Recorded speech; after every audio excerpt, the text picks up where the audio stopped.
नमस्कार, आदाब, सत श्री अकाल। स्वागत है चैनल उत्तरापथ क्लासेस में। आज का विषय सीटेट एसएसटी के लिए बहुत ही महत्वपूर्ण और सीटेट को देखकर ही क्लास ये बनाई गई है। चलिए देखते हैं। हर्षवर्धन का पहले साम्राज्य देखेंगे, कहाँ कहाँ तक इसका विस्तार था। थानेश्वर, इंद्रप्रस्थ, मथुरा, जमुना, गंगा और कन्नौज, प्रयाग, काशी, बोधगया, वैशाली, पाटलिपुत्र। पुंडवर्धन, रामतट, कर्ण, सुवर्ग, तम्रपाली, सांची, ताम्रपाली, ताम्रलिपि जिसे तांबा की लिपि जिसे कहते हैं ना, ताम्रलिपि। उज्जैन और उधर बल्लवी तक इनका साम्राज्य था। चलो दोबारा इसका रिवीजन कर लेते। थानेश्वर, इंद्रप्रस्थ, गंगा यमुना, मथुरा और कन्नौज, प्रयाग, काशी, बोधगया, वैशाली, पाटलिपुत्र, कर्ण, सुवर्ग, पुंडवर्धन, रामतट, ताम्रलिपि, सांची, उज्जैन, बल्लवी। चलिए आगे क्लास को देखते हुए। चलिए लोकेशन, ये महानदी है, ये महानदी नर्मदा, ये ऊपर वाली नर्मदा, ये तापी, गोदावरी नदी ये है। इधर कलिंग, जिसे कलिंग का युद्ध कहते हैं ना, ये पूर्वी चालुक्य इधर विस्तार था। कृष्णा नदी, ये वाली कृष्णा नदी, ये होल तुंगभद्र। इधर आइए, ये वाला तापी के चालुक्य यहाँ पे था। कावेरी, ये कावेरी नदी, यहाँ चोल राज्य, ये पल्लव, ये कांची चोलपुरम जो कांची। आइए आगे की ओर, चेर, पांडु, यहाँ पे पाक जल संधि। चलिए एक बार और देख लेते हैं। नर्मदा, तापी, महानदी, गोदावरी, कलिंग, पूर्व चालुक्य, कृष्णा, यहोल, तुंगभद्रा, तापी का चालुक्य यहाँ पर, चेर यहाँ पे, पांडव यहाँ पे, पल्लव यहाँ पे, ये कांची, कावेरी और ये चोल राज्य यहाँ पे। चलिए आगे की ओर देखते हैं। चौहान और चाहमान वंश, अजमेर, दिल्ली। इस वंश की स्थापना बसदेव ने की थी। प्रथम में अजमेर से शासन करते थे, बाद में दिल्ली को इन्होंने अपनी राजधानी बनाया। देख लीजिए, इन्होंने दिल्ली को अपनी राजधानी बनाया। सबसे पहले वसुदेव ने अपनी दिल्ली में राजधानी बनाई। इसी के साथ दिल्ली भारत में सत्ता का केंद्र बन गई। इसी के साथ इस वंश का सबसे प्रतापी शासक पृथ्वीराज चौहान, यानी पृथ्वीराज तृतीय था। पृथ्वीराज चौहान ने तराई के प्रथम युद्ध में 1191 में यह युद्ध हुआ। मोहम्मद गौरी को पराजित किया है। चलिए एक बार इसको नोट करने वाला पॉइंट है, नोट कर लीजिए। चलो आगे की ओर। ईशोवर्मन, चंदेल वंश। ईशोवर्मन 925 से 950 तक रहे। धंगदेव 950 1002, गंगदेव 1002 और 1019। चंदेल वंश, बुंदेलखंड। चंदेल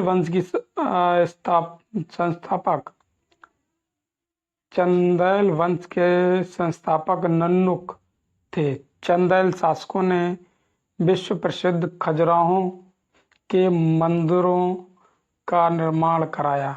नोट करने वाला पॉइंट, चंदेल वंश के संस्थापक नन्नुक थे। चंदेल शासकों ने प्रथम विश्व प्रसिद्ध खजुराहो के मंदिरों का निर्माण कराया या करवाया। परमार वंश, मालवा। इस वंश की स्थापना उपेंद्र ने की थी। इस वंश के प्रमुख शासक मुंज थे। 973 ईसा से 995 ईसा तथा राजा भोज 1017 से 1060 ईसा तक रहे। 1305 ईसा में अलाउद्दीन खिलजी ने मालवा जीत लिया। 1305 में अलाउद्दीन खिलजी ने मालवा जीत लिया। आइए आगे। पाल वंश, गोपाल 750 770, धर्मपाल 770 815, महिपाल 988 1038, नयपाल 1038 1055, रामपाल 1077 1130। आइए पाल वंश की तरफ। बंगाल। जिस समय उत्तर भारत में राजपूत शासकों का राज्य स्थापित हो रहा था, उसी समय गोपाल ने बंगाल में पाल वंश की स्थापना की। नोट करने वाला पॉइंट, गोपाल के बाद उसका पुत्र धर्मपाल शासक बना। धर्मपाल ने प्रसिद्ध विक्रमशिला विश्वविद्यालय की स्थापना की और 12वीं शताब्दी के अंत में पाल वंश का अंत हो गया और बंगाल में सेन वंश सत्ता में आ गया, यानी पाल के बाद सेन वंश आ गया। आइए कुछ और पॉइंट चंदेल के बारे में देख लेते हैं। राजाओं ने शिव विष्णु तथा जैन तीर्थकरों को समर्पित कई मंदिर बनवाए, जिसमें खजुराहो का मंदिर चंदेल वंश ने बनवाया। कंदरिया महादेव मंदिर अपनी बनावट के लिए अति प्रसिद्ध है। ये सभी मंदिर पीले रंग के बलुआ पत्थरों के बने हैं। नोट करने वाला पॉइंट, पीले रंग की बलुआ पत्थरों के बने हैं। इन मंदिरों में आज भी सांस्कृतिक कार्यक्रम किए जाते हैं। नोट करने वाला पॉइंट, कोणार्क मंदिर के बारे में। कोणार्क का सूर्य मंदिर गंग वंश के नरसिंह प्रथम। नोट करने वाला पॉइंट, गंग वंश के नरसिंह प्रथम के द्वारा बनवाया गया। यह मंदिर एक रथ आकार का मंदिर है, कोणार्क मंदिर, जिसमें 12 पहिए हैं। नोट करने वाला पॉइंट, तथा 7 घोड़े इस रथ को खींचते हुए दर्शाए गए हैं। मंदिरों का व्यय चलाने के लिए उच्च वर्ग के लोग सोना, चांदी, कीमती वस्त्र, मोती इत्यादि दान में देते थे। इन मंदिरों की विशेषता ये थी कि धन धान्य से पूर्ण थे। खजुराहो में भरतनाट्यम नृत्य करते नृत्य की।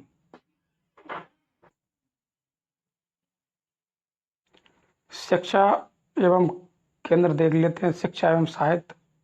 राजपूत शासकों के समय में आश्रमों, पाठशालाओं एवं विश्वविद्यालयों में शिक्षा दी जाती थी।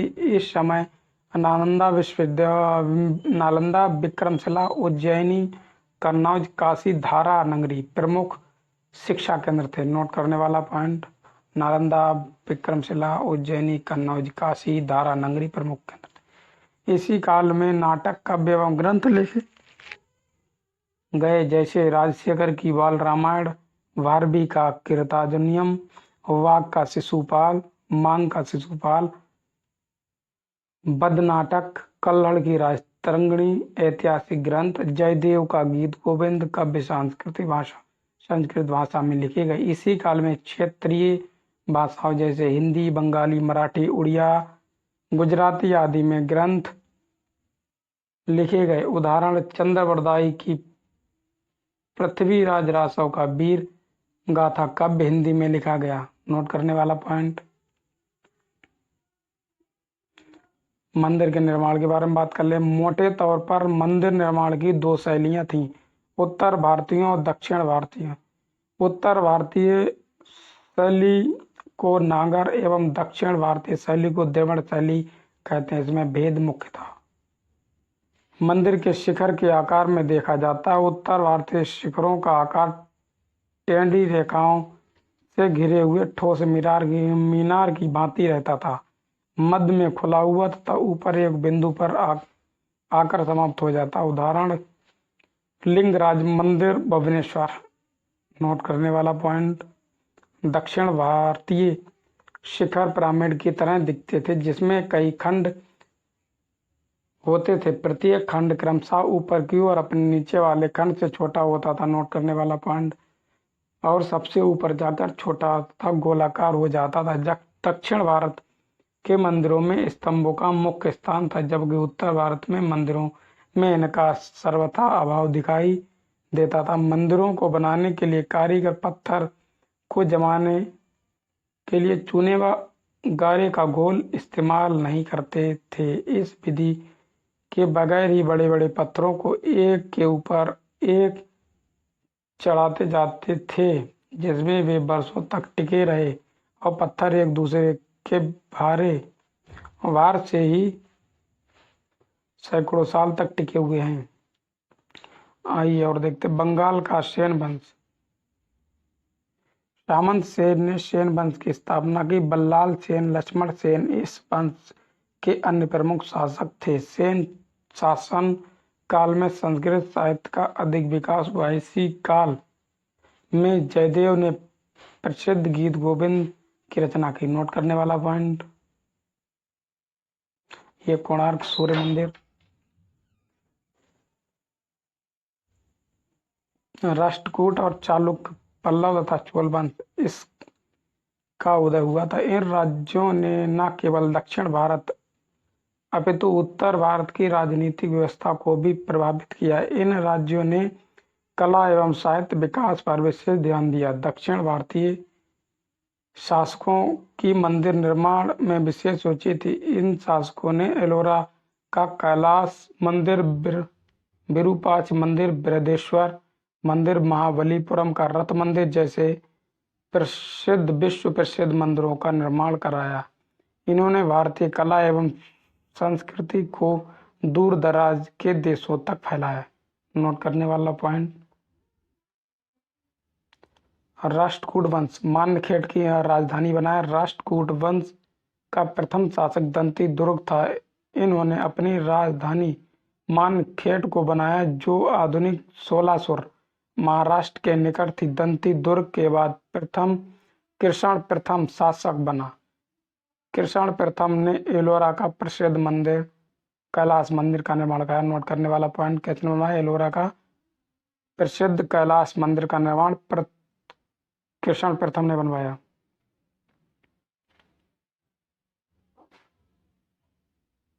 चलिए मैप में लोकेशन देख लेते हैं। ये महानदी, नर्मदा, तापी, गोदावरी, कृष्णा और ये कावेरी, कन्याकुमारी यहाँ पे है।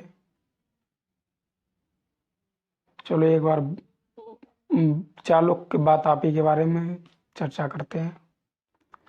चालुक्य वंश के संस्थापक पुलकेशन प्रथम थे। इन्होंने वातापी को अपनी राजधानी बनाया। वातापी का आधुनिक नाम बादामी है, जो कर्नाटक राज्य के बागलकोट जिले में स्थित है। इसी वंश के प्रतापी शासक पुलकेशन द्वितीय ने उत्तर भारत के सम्राट हर्षवर्धन को युद्ध में पराजित किया। नोट करने वाला पॉइंट, चालुक्य शासकों ने कई मंदिरों का निर्माण करा, जिसमें वातापी का विरूपाक्ष मंदिर बहुत प्रसिद्ध है।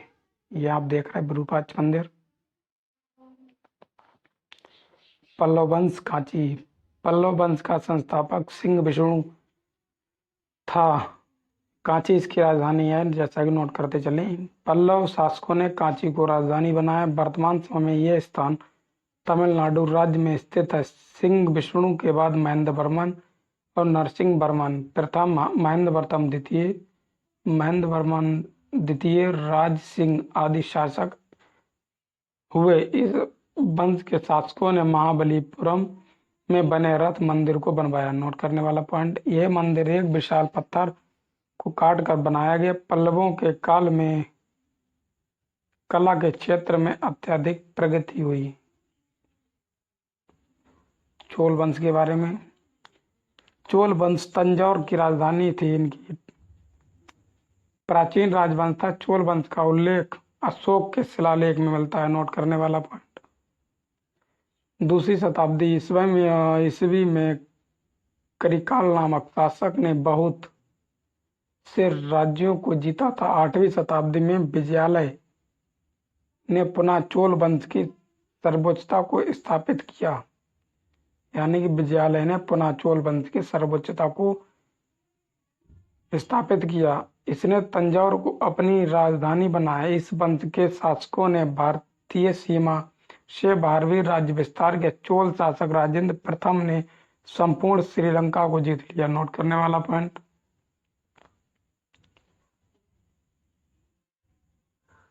शासन व्यवस्था देख लेते हैं। दक्षिण भारत के राज्यों की शासन व्यवस्था में राजा ही सर्वोपरि होता था। राजा की सहायता के लिए मंत्री तथा कर्मचारी होते थे।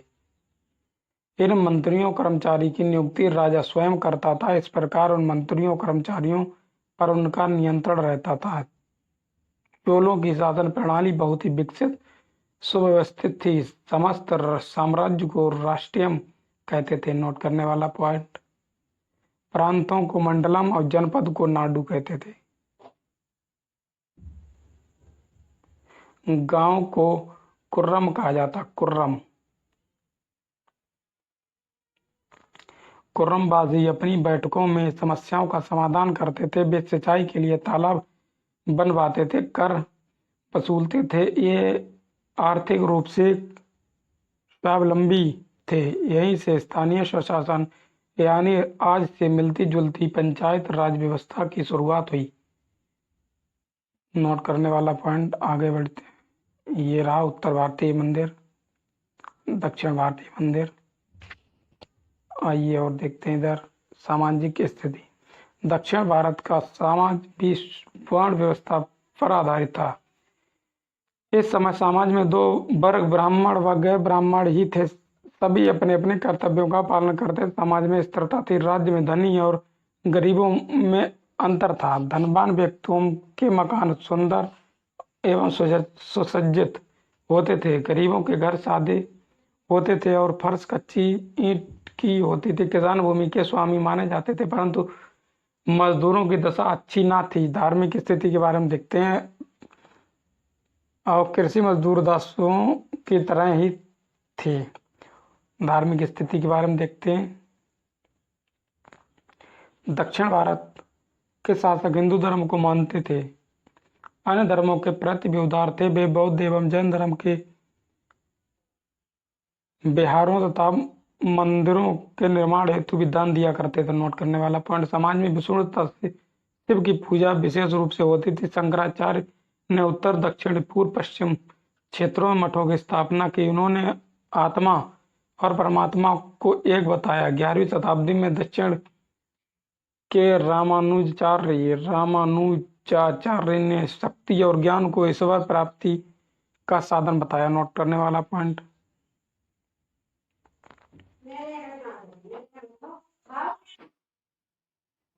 दक्षिण भारत के बड़े एवं भव्य मंदिर ठोस चट्टानों को काटकर निर्मित किए गए थे। इनके शिखर आयताकार, ऊंचे एवं कई मंजिलों के होते थे। मंदिरों या मंदिर की दीवारों पर सुंदर कृतियां बनाई जाती थी। इस प्रकार के मंदिर उस समय तक उत्तर भारत में नहीं निर्मित हुए। बृहदेश्वर मंदिर का निर्माण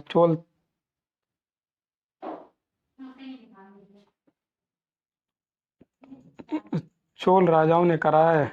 ये 14 मंजिला ऊंचा है। इस समय की मूर्तियां।